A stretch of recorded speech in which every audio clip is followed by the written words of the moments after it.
Pulwama attack हुआ 2019 में, उसकी आज तक कोई जांच ना करवाई। पुलवामा याद रखते हैं, सर्जिकल स्ट्राइक भूल जाते हैं। पुलवामा याद होता है, कश्मीरी पंडित भूल जाते हैं। पुलवामा याद होता है, तिरंगे का अपमान लाल चौक पे भूल जाते हैं। पुलवामा याद होता है इनको, राम मंदिर के अंदर कार सेवकों की हत्या भूल जाते हैं। ये जितने भी आप यहाँ उठा के देख लो, ये बेरोजगार ही हैं जो यहाँ पे खड़े हैं सब। यहाँ लोग घूमने वाले भी हैं, शॉपिंग करने वाले भी हैं, और परिवार के साथ आए हुए लोग दिख जाएंगे आपको, और कहीं ये रोजगार कमाते भी आपको दिख जाएंगे। तो इनको ये बेरोजगार दिखेगा कि ये अभी खुद बेरोजगार है। कांग्रेस कार्यकाल के अंदर 25 शताब्दी चली थी, 26वीं नहीं चली। मोदी कार्यकाल के अंदर 45 से ऊपर वंदे भारत दौड़ रही हैं। आप उसको बोलते हो हमने 8 गुना, हमने 1600 किलोमीटर की सड़क बना दी, तो भाई आप तो आपकी गणना में दिक्कत है। मंडम स्वामी कह रहे हैं भैया आपने जीडीपी पे बोला 8% चल रही है, पर आपकी दर 4% है। पर कैपिटा इनकम के अंदर इंडेक्स क्या है? फिस्कल डेफिसिट क्यों बढ़ गया वो बताओ। हंगर इंडेक्स के हिसाब से हम पाकिस्तान से भी नीचे हैं, श्रीलंका से भी नीचे हैं, बांग्लादेश से भी नीचे है, और ये भाई कटोरा लेके अभी हनुमान मंदिर जाएगा। इसके अंदर आते हैं हंगर इंडेक्स के अंदर, जिसमें इंडिया का स्थान क्या है? 70 साल में क्या किया है जिसमें हंगर इंडेक्स में अब भी आ रहा है? 70 साल में क्या किया है? बाप दादा भी उसी झुग्गियों में जाकर के वोट मांग रहे थे, राहुल गांधी भी उन्हीं झुग्गियों में जाके न्याय जोड़ो यात्रा में मिल रहा है। और आज भी मोदी जी मनमोहन सिंह को तो मानते हैं, लेकिन गांधी परिवार को नहीं मानते, जो खुद ही अपने आप को भारत रत्न दे करके बैठ गए थे। लाखों ने गोलियां, करोड़ों ने लाठियां खाई थी। चंद्रशेखर, भगत सिंह और राजगुरु ने अपनी जान गंवाई थी। पर कुछ दोगले कांग्रेस कहते हैं आजादी हमने दिलाई थी। आप बताओ कौन सा कांग्रेस का ऐसा नेता जो अंग्रेजों की गोली से मारा गया हो? सावरकर ने 7 बार माफीनामे लिखे थे कि नहीं लिखे थे? बड़े भाई की नॉलेज इतनी माफिया मांगी, तभी आज विश्व की सबसे बड़ी पार्टी बन के बैठे हुए हैं हिंदुस्तान पार्टी। इनकी धारणा पता क्या है? राफेल में घोटाला, आयुष्मान योजना में घोटाला, ठीक है जी, सभी योजनाओं में घोटाले, और जो कॉमनवेल्थ घोटाला, 2G घोटाला, ये सब कुछ नहीं तो लाखों हजारों कटोर के अखबार में आ जाता बकौला अपराध आता ना। सब चीजें हो रहे हैं हमारे खूब। आप मेरे यूपी में आइए, आप यूपी में आइए यूपी का ही तो करके दिखाओ अपराध, तुम जेब काट के दिखाओ भैया। यूपी सुधर गया, दूसरी अपनी जीडीपी बन गया, तमिलनाडु को पछाड़ के इनके गांव का विकास नहीं हुआ। आपको बताऊं, पहले साधु संत यज्ञ करते थे ना, अश्व में घोड़ा छोड़ते थे, विपक्ष ने गधे छोड़ दिए। ज्ञान कुछ नहीं है, प्रवचन दो। इनके गांव का नहीं हुआ, कनौज वाले भाई साहब का हो गया, सबका हो गया। बताइए, बिजली आएगी जब तो धान अच्छे होंगे, जब तो फसल अच्छी होगी, जब तो पानी 24 घंटे बिजली आती थी। अब तो भैया मीटर लग गए। आदमी अपने घर का मीटर का, अपने बिजली का बिल नहीं चलाना चाहते हैं क्या? क्यों? किसानों के लिए मिला के आइए तो बता दो। पहले 1 मिनट सुनो। जो एक बाप की औलाद है वो यूपी के बारे में सच्चाई बोलता है, जैसे मैं बोल रहा। सुनो 1 मिनट। और जो दोगली औलाद है ना, वे यूपी के बारे में कुछ ही गालो, उल्टा सीधा कुछ ही गालो भाई। सच्चाई बता रहा हूँ। जो दोगली औलाद हो, रोज गोली चला मारे हैं, और गोली का नाम लेने वाले के ना पिछवाड़े लाल करते हैं हमारी सरकार, वो एक पिछवाड़े लाल करते हैं। नमस्कार, आप सभी का एक बार फिर से बहुत स्वागत है TNN वर्ल्ड में। मैं हूं आपके साथ दीपक शर्मा। तौकीर रजा जो जाने माने मौलाना है, मौलवी हैं, बरेलवी समुदाय को वो रिप्रेजेंट करते हैं। वो कह रहे हैं कि जो माहौल चल रहा है उत्तराखंड में और हल्द्वानी में वो सही नहीं है, लोकतंत्र के खिलाफ है, मुसलमानों को दबाने का काम किया जा रहा है, और कहीं ना कहीं गिरफ्तारी भी उन्होंने दे दी है। उधर ओवैसी जो हैं लोकसभा में ये कह रहे हैं कि मोदी सरकार मुसलमानों को दबाने का काम करती है, एक समुदाय को लेकर चल रही है। तमाम मुद्दों को लेकर मैं जनता के बीच हूँ। क्या नाम है भैया? राजा चौधरी नाम है जी। तौकीर रजा को जानते हैं? मैं ना जानता जी। बरेलवी के बड़े मुसलमान हैं, नहीं जानते? अच्छा, हल्द्वानी में जो कुछ घटित हो रहा है, न्यूज़ व्यूज़ देखते हैं आप जी? क्या चल रहा है, क्या लग रहा है उन तस्वीरों को देखकर, क्या मन में आता है? भैया ये सब 2024 के चुनाव की तैयारी है। ये चुनाव जीतना है, हिंदू मुस्लिम करनी है इस देश में, और मेन टारगेट इनका यही है, चुनाव जीतना है। चाहे कैसे करके देश को गुमराह करा जाए। जनता भोली है हमारी, तुम्हें सब पता। अपना चुनाव आ रहा है, हिंदू मुस्लिम होनी है। अभी तो उत्तराखंड से शुरू हुई है, राजस्थान में आएगी, तुम्हारा यूपी में, सब जिले में, सब राज्य में धीरे धीरे ऐसे ऐसे केस बना दिए जाएंगे। आप देख लेना अप्रैल तक कि कुछ ना कुछ ऐसा होगा कि ताकि हिंदुओं का खून भाजपा करवा रही है? कौन करवा रहा है? अब कोई भी करवा रहा सही, अब मैं नाम तो ले ना सकता। भाई कांग्रेस करवा रही है, भाजपा करा रही है, या आम आदमी पर करवा रही है, या मायावती जी की पार्टी करवा रही है, कोई भी करवा रही है। देखो एजेंडा तो कोई भी उठा सकती है, किसी चीज़ का भी हो, यहाँ पे हर चीज़ में रहता भैया। मेन है जनता, जो 5 साल में जनता ने भुगता है, उसके अधिकार पे, उसके आधार पे जनता को वोट देनी चाहिए। ये सब चीज़ ये सब चीज़ मनगढ़ंत कहानियाँ हैं। पुलवामा अटैक हुआ 2019 में, उसकी आज तक कोई जांच ना करवाई। क्या साजिश है, भाजपा की साजिश है। क्या लग रहा है, भाजपा साजिश कर रही है जो दंगे हो रहे हैं? देखिए, भाजपा ने पहले भी साजिश नहीं करी। अगर साजिश करनी होती तो पहले दंगे होते। अवैध जमीनों के ऊपर जो कब्जा करके बैठे थे उस पर बुलडोजर ना चलता। दंगे हो ठीक है। अगर भाजपा दंगे करवाने लगी फिर भाजपा पे उंगली ना उठ जाएगी। आप तो एक बात बताओ, अगर आप दंगे भी तो सरकार- उठा रहे हैं। मैं क्या कह रहा हूँ, मेरी बात है, दंगा अगर सरकार करवा देगी तो अपनी ही दिक्कत आएगी ना, कि उन पे ही उंगली उठेगी। काम आदमी को स्मार्ट वर्क कर रही है भाजपा, कि अपना काम भी निकल जाए। वो कह देना कि सांप भी मर जाए लाठी ना टूटे, वो वाला काम है। सब मनगढ़ंत कहानियां हैं इनकी, सब ये देश को गुमराह कर रहे हैं। बेरोजगारी बिल्कुल चरम पे है। आप यहीं देख लो, आप तो, हम तो कह स्टूडेंट है, अगर हमारी तो 18-19 साल उम्र है, हम बीए कर रहे हैं, कोई दिक्कत वाली बात ना। ये जितने भी आप यहाँ उठा के देख लो, ये बेरोजगारी हैं जो यहाँ पे खड़े हैं सब। ये बेरोजगारी चरम पे ही तो है। चरम पे हो गई बेरोजगारी। एक्चुअली पता है क्या होता है, काम मिलने अपने बोलिए, सुन भी लीजिए ना। पढ़ाई लिखाई लोग कर रहे हैं, लेकिन पढ़ाई लिखाई जो हमें सिखा रही है उसका महत्व नहीं पता। ये भाई कह रहे हैं ये सारे बेरोजगार हैं। अगर आप अभी अपना कैमरा घुमाएंगे ना, हम पालिका के बाहर खड़े हैं और सीपी में खड़े हैं। यहाँ लोग घूमने वाले भी हैं, शॉपिंग करने वाले भी हैं, और परिवार के साथ आए हुए लोग दिख जाएंगे आपको, और कहीं ये रोजगार कमाते भी आपको दिख जाएंगे। तो इनको ये बेरोजगार दिखेगा कि ये अभी खुद बेरोजगार है, पहली बात। दूसरा, ये कर रहे थे जैसे विपक्ष के पास कोई मुद्दा नहीं है, वो क्या कह रही है, राम मंदिर के नाम पे मोदी वोट लेगा, और इन भाई ने पुलवामा का भी जिक्र कर दिया। ये दो मुद्दे, पुलवामा में जो हुआ वो निंदनीय था, उसका हम भी निंदा प्रकट करते हैं, लेकिन जांच क्यों नहीं है? आपको पता है जांच हुई या नहीं हुई? पहले तो ये बताइए।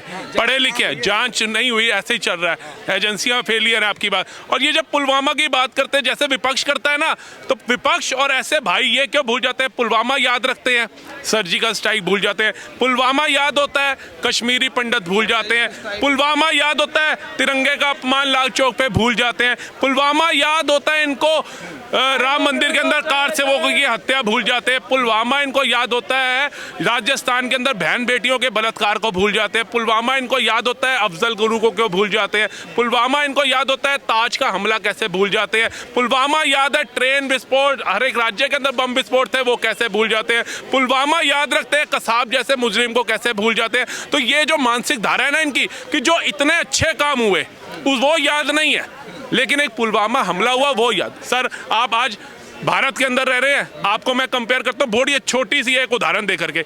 इसी राज्य के अंदर एक जगह पड़ती है हरिद्वार, यूपी के अंदर। वहाँ सुख में और दुख में दोनों चीज़ों में लोगों ने जाना है। आप अगर 2014 का पहले का कार्यकाल देख लेंगे, 7 से 8 घंटे का सफ़र था, वो टूटी फूटी सड़कें थी। आज मात्र 2.5 घंटे में हम वहाँ पहुँच जाते हैं। समय बचता है, होटल का एक्स्ट्रा दिन का सब कुछ बचता है, आमदनी हमारी बच रही है। चाहे हम सुख में जाएं या दुख में जाएं, वो कार्य करके अपने घर आते हैं। पहली बार बताता हूँ, 14 लेन के एक्सप्रेसवे गिनवा रहा हूँ, मोदी सरकार ने जो दिए। कांग्रेस कार्यकाल के अंदर 25 शताब्दी चली थी, 26वीं नहीं चली। मोदी कार्यकाल के अंदर 4500 पर वंदे भारत दौड़ रही हैं, वो शायद कार्य नहीं होगा। गरीबों के लिए मूल चीज़ थी शौचालय, स्वास्थ्य, आयुष्मान योजना जो लाए, पक्का मकान, बिजली, ये सारे जमीन से जुड़े कार्य मोदी की योजनाओं का लाभ भी उठाया। मैं गया हूँ। कौन से गांव में गए हो? मैं गया हूँ भैया। गांव में कभी गए हो? होशियारपुर। कौन से गांव के हो तुम? कहाँ के कौन से जिले के हो? पंजाब। मैं आप कह रहा हूँ, यूपी में गए हो कभी? मैं यूपी में भी गया हूँ भाई, अयोध्या भी गया, काशी भी गया। यूपी में विकास नहीं हो रहा। अरे भाई साहब, विकास ऐसा हो रहा, लंदन बना हुआ, लंदन। पहले 6-6 फुट के गड्ढे हमारे यहाँ, अब बिल्कुल मार्बल ठोका हुआ। बीजेपी ने ऐसा मार्बल ठोक रखा, राजस्थानी मार्बल। मानसिक धारा के अंदर मानसिक IAS, PCS, IRS सब यही है।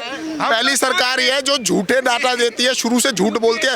ये कहते हैं हमने 15 एम्स बनाए। अबे भाई, तुमने एक बिल्डिंग का नाम बदल के एम्स कर दिया, जिसमें आपके हेल्थ मिनिस्टर ने क्या कहा, ना वहाँ IPD सर्विस है ना OPD सर्विस है। अबे कोई सर्विस नहीं है तो अस्पताल के नाम का खोल रखा है। दूसरी बात कहते हैं हमने जो है 64,000 किलोमीटर की सड़कें बनाई हैं। भाई, तुम एक लेन को 8 लेन में डिवाइड कर दोगे, उसे 8 बार गिन लोगे तो यहाँ से अम्बाला 200 किलोमीटर दूर है। आप उसको बोलते हो हमने 8 गुना, हमने 1600 किलोमीटर की सड़क बना दी। तो भाई, आप तो आपकी गणना में दिक्कत है। पहली ये सरकार है जिसके डाटा पे संशय उठते हैं, सवाल उठते हैं कि आप झूठे डाटा देते हो। तो ये झूठे डाटा ऐसे लोग जो ये बात करते हैं ना कि सड़क को चौड़ा करके बड़ा कर दिया और कह रहे हैं सड़कें बना दी, ऐसे लोगों की धारणा पता क्या है? हमारे पिताजी, जिन लोगों के पिताजी 1 मंजिला मकान दे जाते हैं ना, तो ग्राउंड फ्लोर, फर्स्ट फ्लोर, उनकी औकात ना सेकंड फ्लोर डालने की नहीं होती। वो छत से शुरू करते हैं बेचना, और ग्राउंड तक बेच करके किसी नीचे तबके में चले जाते हैं।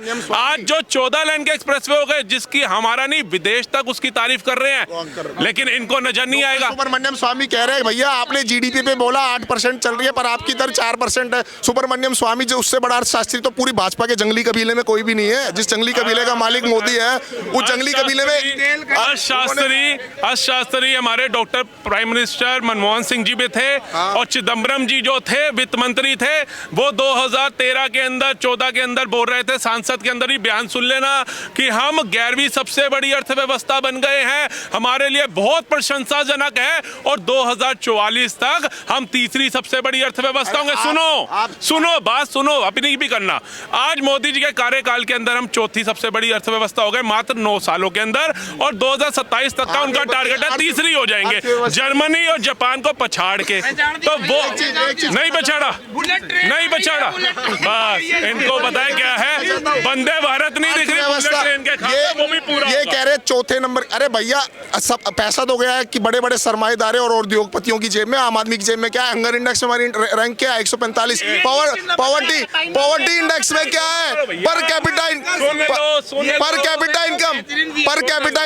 कैपिटा इनकम के अंदर इंडेक्स क्या है? फिस्कल डेफिसिट क्यों बढ़ गया वो बताओ। पढ़े लिखे युवा से हंगर इंडेक्स खोजे गूगल में कि वो कौन सी संस्था है, उसकी मान्यता क्या है। इनके हिसाब से हंगर इंडेक्स के हिसाब से हम पाकिस्तान से भी नीचे हैं, श्रीलंका से भी नीचे हैं, बांग्लादेश से भी नीचे हैं। और ये भाई कटोरा लेके अभी हनुमान मंदिर जाएगा।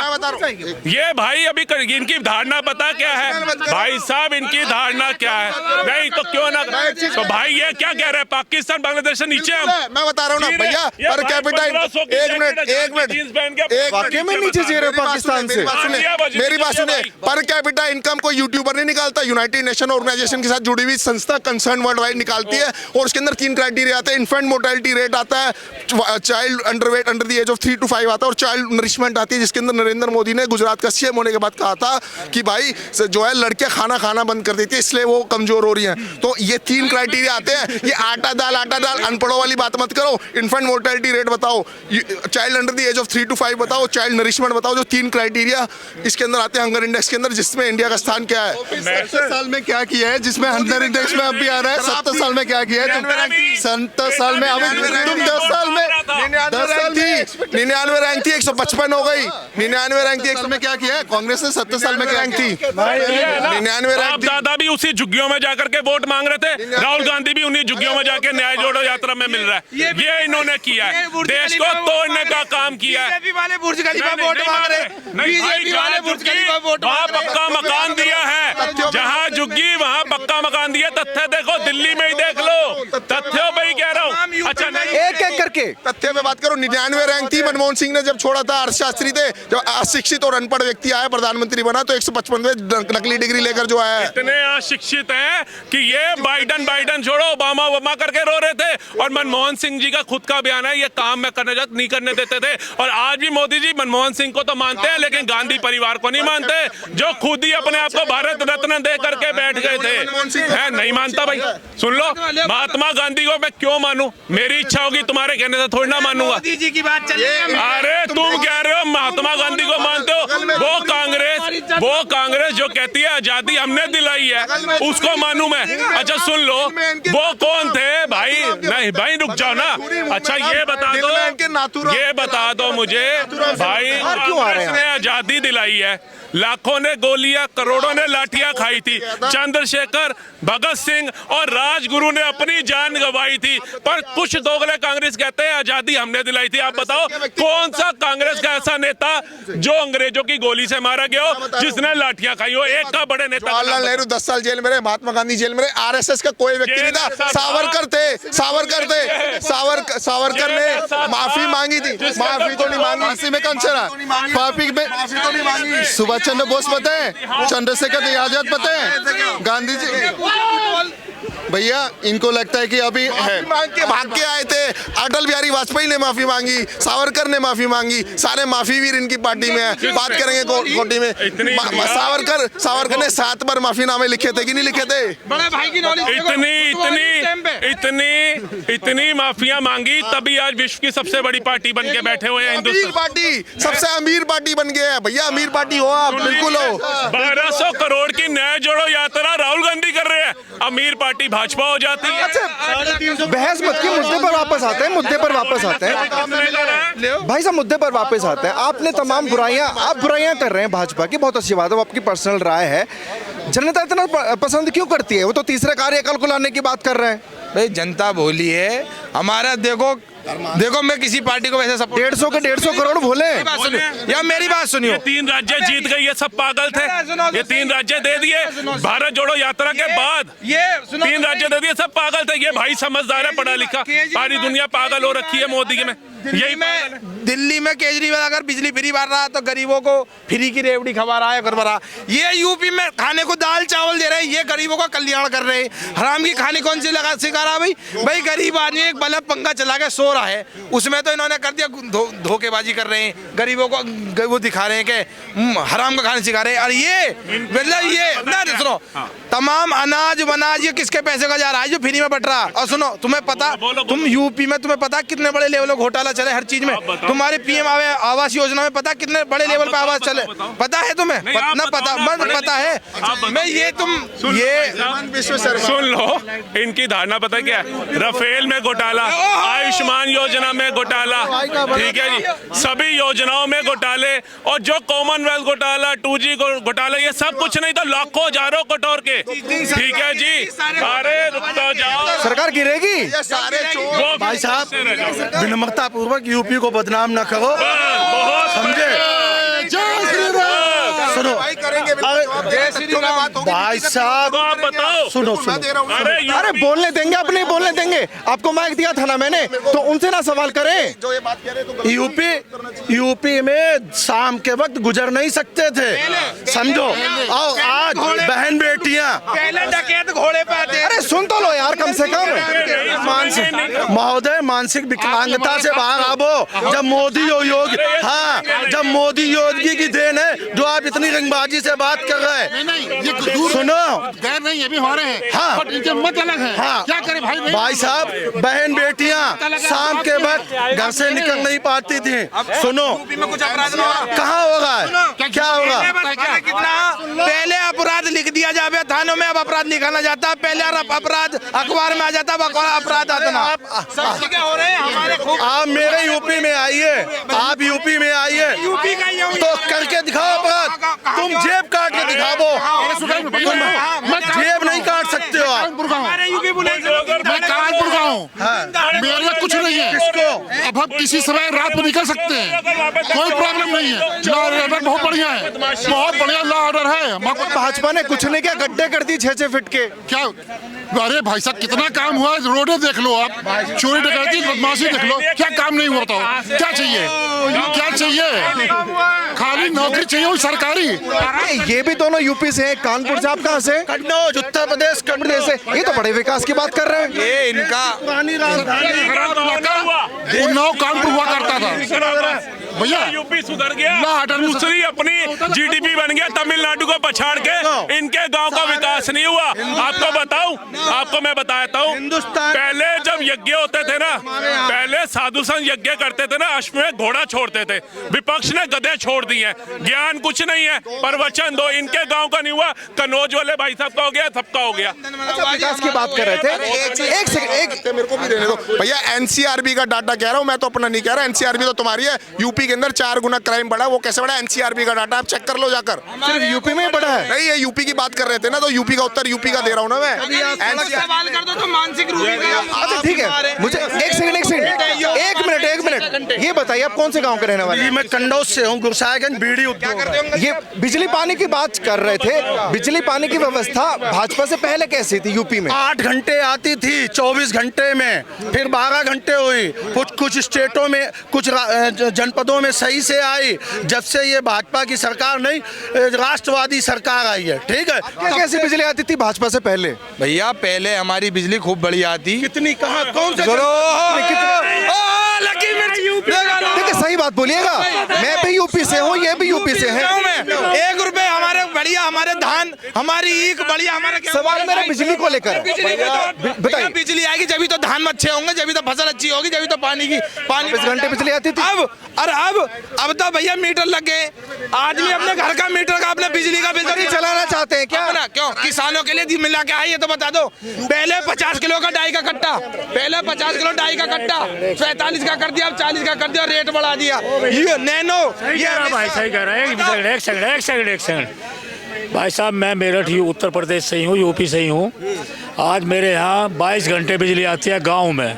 सुनना, 1 मिनट सुन लो। से मीटर जो लग गया, सुन लो पहले, 1 मिनट सुन लो, पहले 1 मिनट सुन लो। जो एक बाप की औलाद है वो यूपी के बारे में सच्चाई बोलता है, जैसे मैं बोल रहा। सुनो 1 मिनट। और जो दोगली औलाद है ना, वे यूपी के बारे में कुछ ही गालो, उल्टा सीधा कुछ ही गालो भाई। सच्चाई बता रहा हूँ, जो दोगली औलाद हो, कंपेयर कर लेना दोनों से।